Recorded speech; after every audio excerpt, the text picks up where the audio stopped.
केंद्रीय कर्मचारियों के लिए बड़ी अपडेट सामने निकल कर आ रही है।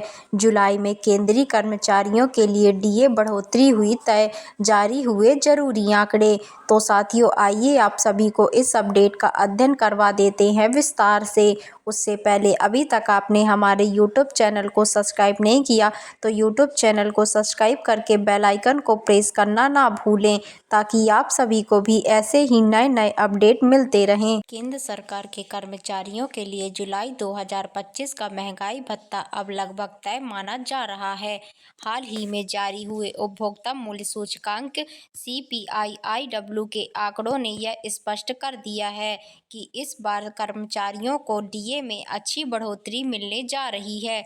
मार्च 2025 में 2% वृद्धि के बाद डीए 55% हो चुका है और अब जुलाई में यह और बढ़ने की पूरी संभावना है। 7वें वेतन आयोग का अंतिम डीए बढ़ोतरी हो सकती है जुलाई में।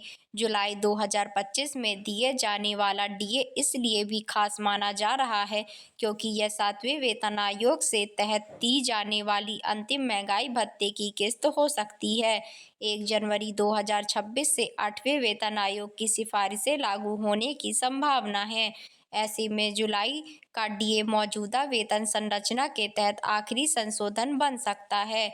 आंकड़ों से स्पष्ट जुलाई में डीए में हो सकती है बड़ी बढ़ोतरी।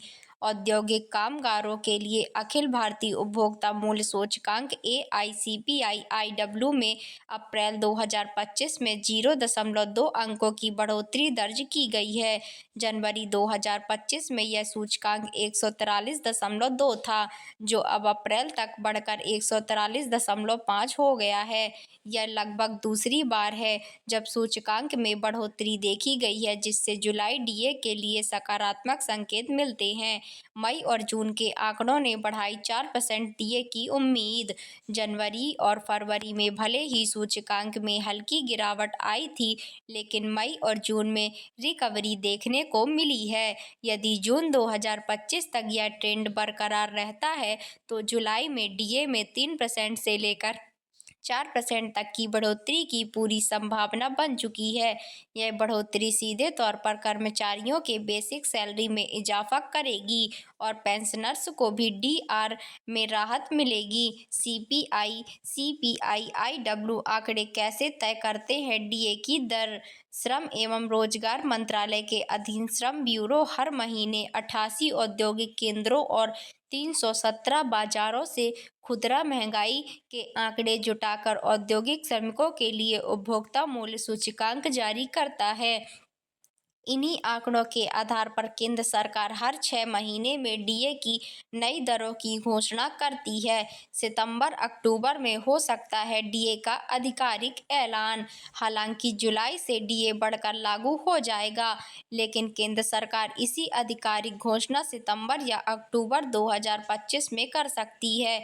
यह प्रक्रिया हर साल इसी ढर्रे पर चलती है, जहां जनवरी और जुलाई के डीए संशोधन की घोषणा 2-3 महीने बाद की जाती है, लेकिन भुगतान जुलाई से लागू किया जाता है। डीए में वृद्धि से जुड़े कर्मचारी संगठनों की राय। कई कर्मचारी संगठनों का कहना है कि महंगाई की दर और मौजूदा AICPI ट्रेंड को देखते हुए 4% डीए बढ़ोतरी बिल्कुल उचित है। उनका यह भी मानना है कि यह अंतिम डीए संशोधन कर्मचारियों के लिए राहत लेकर आएगा, क्योंकि अगले वेतन आयोग की सिफारिशों से पहले यह वेतन में आखिरी नियमित बढ़ोतरी हो सकती है। क्या 8वें वेतन आयोग की प्रक्रिया शुरू हो चुकी है? तो साथियों, देखिए क्या शुरू हुई है कि नहीं। हालांकि सरकार ने जनवरी 2025 में 8वें वेतन आयोग को लेकर अपनी मंजूरी जरूर दी थी, लेकिन अभी तक इसके गठन की आधिकारिक प्रक्रिया पूरी नहीं हुई है। ऐसे में अगले कुछ महीनों में इसके टर्म्स ऑफ रेफरेंस जारी किए जाने की संभावना है, ताकि जनवरी 2026 से इसे लागू किया जा सके। आई होप साथियों आपको ये अपडेट पसंद आई होगी, तो चैनल को लाइक, सब्सक्राइब एंड शेयर जरूर करें।